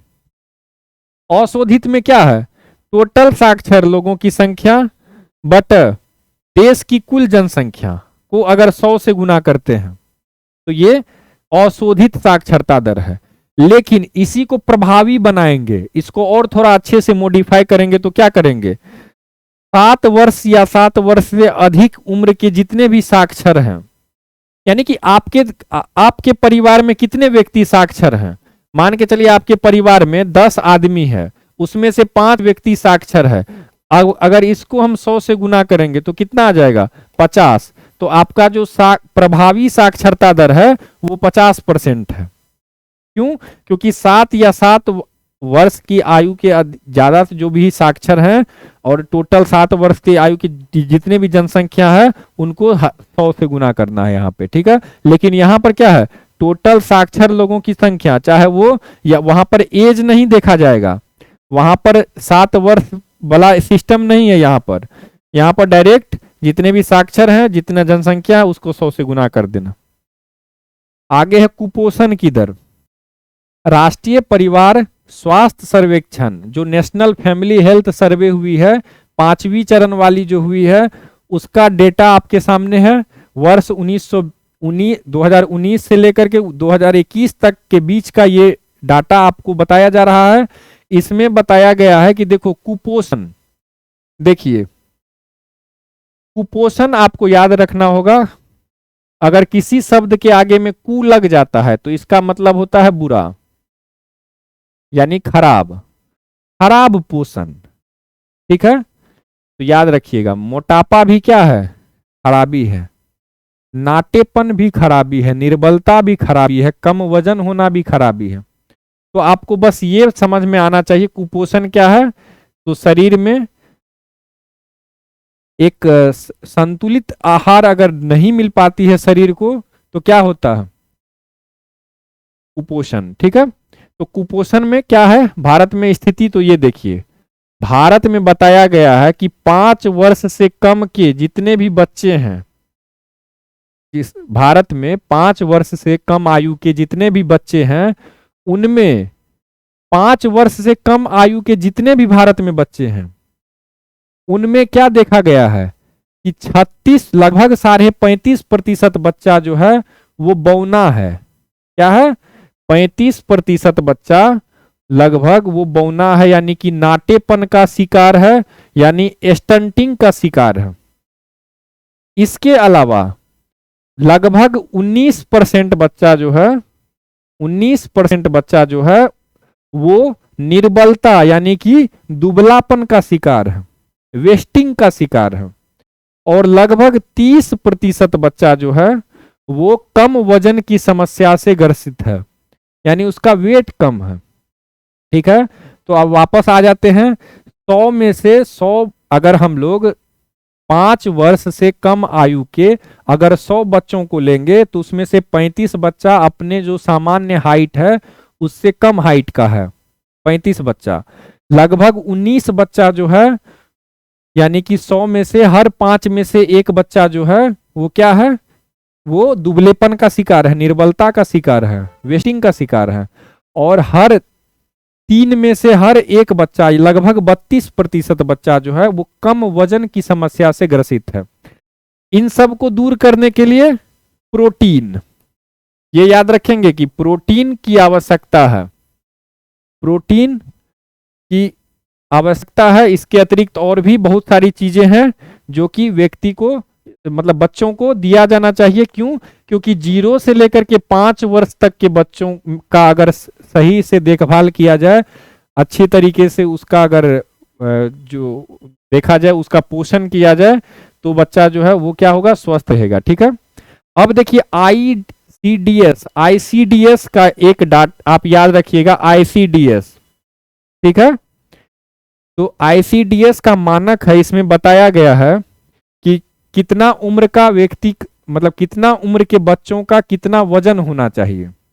ठीक है, बोला गया है कि अगर 2 साल तक का बच्चा है तो उसका वजन लगभग 10 केजी होना चाहिए। ठीक है, 2 साल तक का अगर बच्चा है तो उसका वजन 9.7 केजी से अगर कम है 2 साल का बच्चा का, तो उसको माना जाता है कि वो क्या है, कुपोषित है। ठीक है, 2 साल का बच्चा का 10 किलो वजन होना चाहिए, ये याद रखिएगा। 3 साल का अगर बच्चा है तो उसका वजन 11 किलो होना चाहिए। ठीक है, यहां पर एग्जैक्ट अगर पूछा जाए 2 साल का बच्चा का तो 9.7 केजी, 3 साल में 11.3 केजी, 4 साल में 12.4 केजी और 5 साल में 17.7 केजी। ठीक है, तो 5 साल में लगभग 18 केजी होना चाहिए। ठीक है, 2 साल में 10 केजी होना चाहिए और 5 साल में 18 केजी होना चाहिए कम से कम। ये बोला जा रहा है आईसीडीएस के मानकों के हिसाब से, ये एक स्टैंडर्ड बनाया गया है कि अगर कोई भी बच्चा 2 साल का है तो उसका वजन कितना होना चाहिए, कम से कम 9.7 केजी या लगभग 10 केजी होना ही चाहिए उसका वजन। अगर उससे कम है तो कुपोषित है। अब ये कुपोषण वगैरह के लिए, अब देखिए ये सारी चीजें किस पर डिपेंड कर रही है, ये सारी चीजें खाने पर डिपेंड कर रही है, प्रोटीन पर डिपेंड कर रही है। और खाना किसे प्राप्त हो सकता है, तो जिसका अर्निंग हो, और अर्निंग अगर किसी व्यक्ति के पास नहीं है तो सरकार की जवाबदेही बनती है कि सरकार उसको फैसिलिटी प्रोवाइड करे। तो सरकार भी, हमारी सरकार भी काफी सजग है इस मामलों में। पोषण अभियान लॉन्च की है सरकार, मध्याह्न भोजन योजना लॉन्च की है सरकार, राष्ट्रीय खाद्य सुरक्षा अधिनियम 2013 लॉन्च की है सरकार, प्रधानमंत्री मातृ वंदना योजना लॉन्च की है सरकार ने, एकीकृत बाल विकास सेवा योजना है, और साथ ही साथ एनीमिया मुक्त भारत अभियान है। ठीक है, तो इस प्रकार की कुछ योजनाएं हैं जो आपको याद रहनी चाहिए, ताकि जब आप आंसर लिखें तो आपका आंसर जो है वो ज्यादा इन रीच लगे। ठीक है, फिर आता है मातृ मृत्यु दर। तो अगर इसे देखा जाता है, मातृ मृत्यु दर याद रखिएगा कि 1 लाख जीवित शिशुओं के जन्म, 1 लाख शिशुओं के जन्म पर कितनी माताओं की मृत्यु हो जाती है। ठीक है, यही है मातृ मृत्यु दर। अब 1 लाख माताएं बच्चे को जन्म देने के दौरान बहुत सारी ऐसी होती हैं जिनकी मृत्यु हो जाती है किसी भी कारण से। लेकिन ये याद रखिएगा, गर्भावस्था की समाप्ति के 42 दिनों के भीतर, अब ऐसा नहीं है कि शिशु का जन्म हुआ और उसके बाद अगर उसकी मृत्यु हो रही है तो मातृ मृत्यु दर में नहीं आएगी, ऐसा नहीं है। मातृ मृत्यु दर में गर्भावस्था की समाप्ति यानी कि शिशुओं के जन्म के 42 दिन बाद तक को काउंट किया जाता है। ठीक है, 1 महीना 12 दिन मान के चलिए एक्स्ट्रा काउंट किया जाता है। ठीक है, तो ये याद रखिएगा कि विश्व स्वास्थ्य संगठन WHO के हिसाब से, वर्ल्ड हेल्थ ऑर्गेनाइजेशन क्या कहता है कि गर्भवती होने पर या गर्भावस्था की समाप्ति के 42 दिनों के भीतर गर्भावस्था या उसके प्रबंधन से संबंधित किसी भी कारण से हुई किसी महिला की मृत्यु को मातृ मृत्यु दर में शामिल किया जाता है। तो आप ये याद रखेंगे, अगर आपसे पूछे कितना दिन है तो 42 दिन, ये 42 दिन आपको याद रखना है। ठीक है, गर्भवती होने से लेकर के कहां तक, जन्म के 42 दिन बाद तक। ठीक है, और प्रति 1 लाख जीवित बच्चों के जन्म पर कितनी माताओं की मृत्यु हो रही है, ये मातृत्व मृत्यु दर में काउंट किया जाता है। आगे है प्रजनन काल। माना जाता है कि भारत में प्रजनन काल कितना है, तो 15 से 49 वर्ष की महिलाओं को शामिल किया जाता है। क्यों? क्योंकि इस दरमियान वो क्या कर सकती हैं, बच्चे को जन्म दे सकती हैं। ठीक है, तो इसे प्रजनन काल भारत में जो है ये सीमा कितना रखा गया है, 15 वर्ष से लेकर के 49 वर्ष तक। ठीक है, अब अगर आपको लीगली कानूनी तौर पे गर्भपात भी करवाया जाता है तो ये भी आपको याद रखना है कि 24 सप्ताह, भारत सरकार कितना तय की है, 24 सप्ताह, यानी कि 24 वीक के अंदर अगर डॉक्टर, ऑथराइज्ड डॉक्टर, ठीक है, ऑथराइज डॉक्टर यानी कि गेजेटेड डॉक्टर जो हैं, अगर वो लिख करके देंगे कि किसी भी गर्भवती महिला का जो भ्रूण है वो किसी अस्थाई बीमारी से ग्रसित है, या फिर जो बच्चा है वो क्या है, अवैधानिक यानी कि नाजायज है, तो उसका वैधानिक रूप से गर्भपात कराया जा सकता है, लेकिन वो कितना होना चाहिए, 24 सप्ताह होना चाहिए। ठीक है, तो ये याद रखेंगे कितने सप्ताह के अंतर्गत, तो 24 सप्ताह। फिर आता है अगला, संपूर्ण प्रजनन दर। बोला जाता है कि किसी भी महिला का संपूर्ण प्रजनन 15 से 49 वर्ष के दौरान पैदा हुए बच्चों की कुल संख्या, यानी कि अगर मान के चलिए 15 वर्ष से लेकर के 49 वर्ष की महिला जो शिशुओं को जन्म दी है, तो मान के चलिए कि अगर 8 बच्चों को जन्म दी है, इस दरमियान 8 बच्चे को जन्म दी है, तो ये जो संपूर्ण प्रजनन दर है वो कितना है, 8 है। ठीक है, ये याद रखें। ठीक है, जनसंख्या घनत्व क्या होता है, तो जनसंख्या घनत्व सबसे इंपॉर्टेंट है, ये याद रखना आपको कि एक खास इकाई क्षेत्रफल में, इसे प्रति वर्ग किलोमीटर भी मान सकते हैं। ठीक है, किसी खास जनसंख्या घनत्व क्या कहलाता है, किसी खास यानी कि किसी प्रति वर्ग किलोमीटर क्षेत्र में कितने व्यक्ति रहते हैं, उन्हें क्या कहा जाता है, जनसंख्या घनत्व। तो जनसंख्या घनत्व बराबर कुल जनसंख्या बटा कुल क्षेत्रफल। ठीक है, आगे है युगल संरक्षण दर। बोला जाता है कि देखो कितना जो जोड़ा है शादी के बाद, माना जाता है कि अगर 30 वर्ष से कम उम्र का कितना ऐसा मतलब कपल है जो क्या कर रहा है, संरक्षण कर रहा है। संरक्षण मतलब यानी कि वो क्या कर चुका है, वो क्या कर चुका है, वो जनसंख्या नियंत्रण का कृत्रिम उपाय अपना चुका है। ठीक है, यानी कि वो अब बच्चा आगे नहीं करने जा रहा है। तो यानी कि कहने का सेंस क्या है कि प्रति 1000 विवाहित जोड़ों में से जितने जोड़े ने जनसंख्या नियंत्रण के कृत्रिम साधनों को अस्थायी रूप से अपना लिया है, यानी कि अब वो बच्चा को जन्म देना नहीं चाहता है, तो उसे युगल संरक्षण दर कहते हैं। तो अगर 1000 कपल का शादी हो रहा है, उसमें से अगर मान के चलिए कि 25 कपल ऐसा है जो कि अब वो 30 वर्ष से कम अगर है तब और अच्छी बात है। ठीक है, 30 वर्ष से कम उम्र का अगर कपल है, अगर वो इस तरह से वो कृत्रिम साधनों को अपना ले अस्थायी रूप से कि अब वो आगे इस प्रकार से आगे वो, तो ये याद रखेंगे, ये किस में आ जाएगा, युगल संरक्षण दर में। ठीक है, अब किसी भी देश में जनसंख्या वृद्धि में कमी कब आएगी, जब युगल संरक्षण दर अपनाने वाले अधिकांश जोड़े कैसे हो, 30 वर्ष से कम हो, तब जाकर के किसी भी देश की जनसंख्या वृद्धि में क्या होगी, कमी आएगी। फिर है निर्भरता अनुपात। अब आपको बताए थे कि 14 वर्ष से कम उम्र के बच्चे और 60 वर्ष से अधिक उम्र के व्यक्तियों को आश्रित जनसंख्या में शामिल किया जाता है, मतलब वो डिपेंडेंट होते हैं। 15 से लेकर के 59 वर्ष के आयु वर्ग के बीच वाले व्यक्तियों पर वो डिपेंडेंट होते हैं। क्यों, क्योंकि या तो वे बच्चे होंगे या तो वे 60 के ऊपर बूढ़े होंगे, तो वो आश्रित जनसंख्या में आ जाते हैं। तो ये याद रखिएगा। अब आश्रित अनुपात क्या होता है, आश्रितता अनुपात अगर आपसे पूछ ले तो बोलिएगा कि वही एक तरफ बच्चे और बूढ़े को रख लेंगे और एक तरफ वयस्क को रख लेंगे, इन दोनों का अनुपात। कहने का सेंस क्या है, वयस्क में कौन आएगा, 15 से 59 वर्ष के व्यक्ति को रखेंगे, और बच्चे और बूढ़े में 0 से 14 और 60 से 100। ठीक है, तो इन दोनों का जो कितना व्यक्ति है, मान के चलिए 0 से 14 और बूढ़ा दोनों मिला करके मान के चलिए इधर 50 व्यक्ति हो गया और इधर 50 व्यक्ति हो गया। ठीक है, तो अनुपात कितना आ जाएगा, 1:1 आ जाएगा, आश्रितता अनुपात। तो वही है, इस प्रकार से 0 से 14 वर्ष के बच्चा है और 60 से अधिक वर्ष का बच्चा, दोनों को क्या किया, हम जोड़ दिए तो टोटल 50 आ गया।